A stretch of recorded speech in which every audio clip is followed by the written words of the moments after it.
There's a chart I saw recently that I can't get out of my head. A Harvard business professor and economist asked more than 5,000 Americans how they thought wealth was distributed in the United States. This is what they said they thought it was.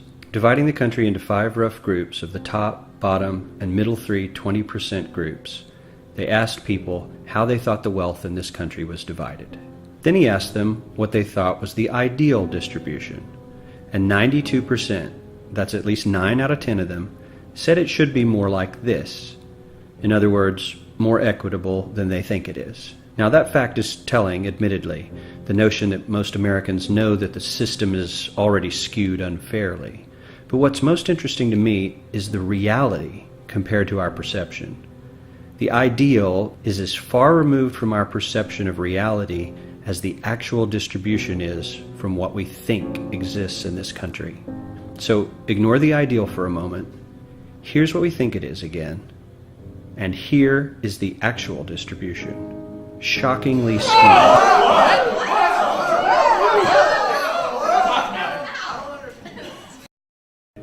Not only do the bottom 20% and the next 20%, the bottom 40% of Americans barely have any of the wealth. I mean, it's hard to even see them on the chart.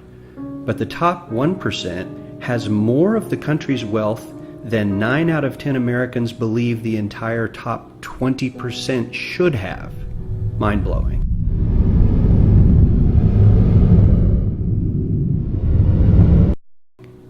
But let's look at it another way, because I find this chart kind of difficult to wrap my head around. Instead, let's reduce the 311 million Americans to just a representative 100 people. Make it simple. Here they are: teachers, coaches, firefighters, construction workers, engineers, doctors, lawyers, some investment bankers, a CEO, maybe a celebrity or two. Now let's line them up according to their wealth. Poorest people on the left, wealthiest on the right, just a steady row of folks based on their net worth. We'll color code them like we did before based on which 20% quintile they fall into.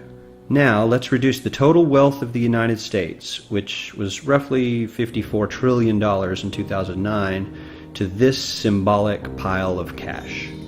And let's distribute it among our 100 Americans. Well, here's socialism, all the wealth of the country distributed equally.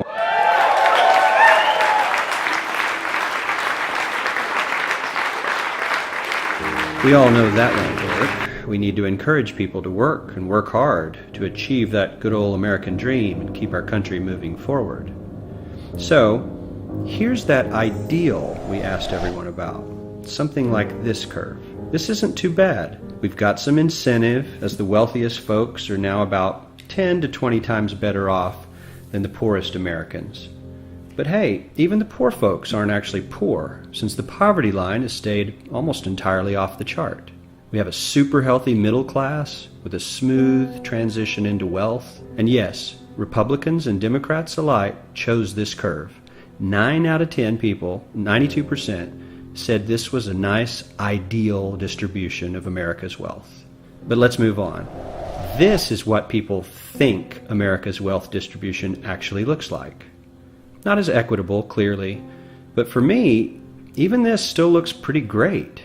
Yes, the poorest 20 to 30% are starting to suffer quite a lot compared to the ideal, and the middle class is certainly struggling more than they were, while the rich and wealthy are making roughly 100 times that of the poorest Americans, and about 10 times that of the still healthy middle class. Sadly, this isn't even close to the reality. Here is the actual distribution of wealth in America. The poorest Americans don't even register. They're down to pocket change, and the middle class is barely distinguishable from the poor.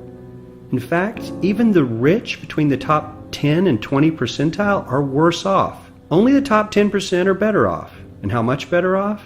So much better off that the top 2 to 5% are actually off the chart at this scale.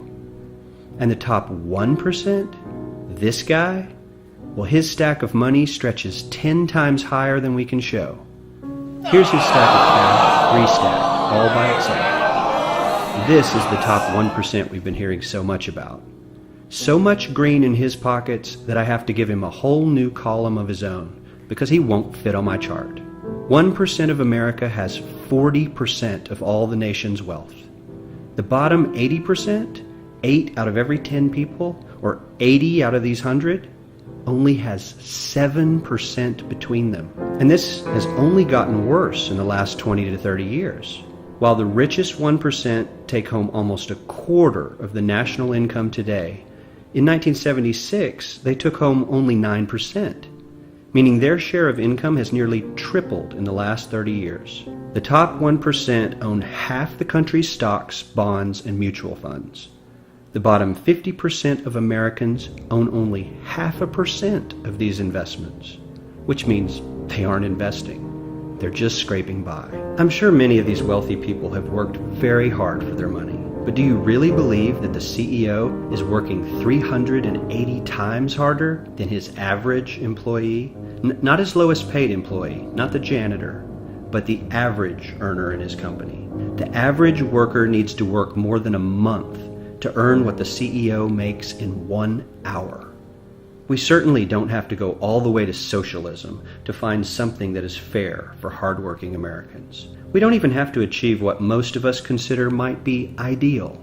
All we need to do is wake up and realize that the reality in this country is not at all what we think it is.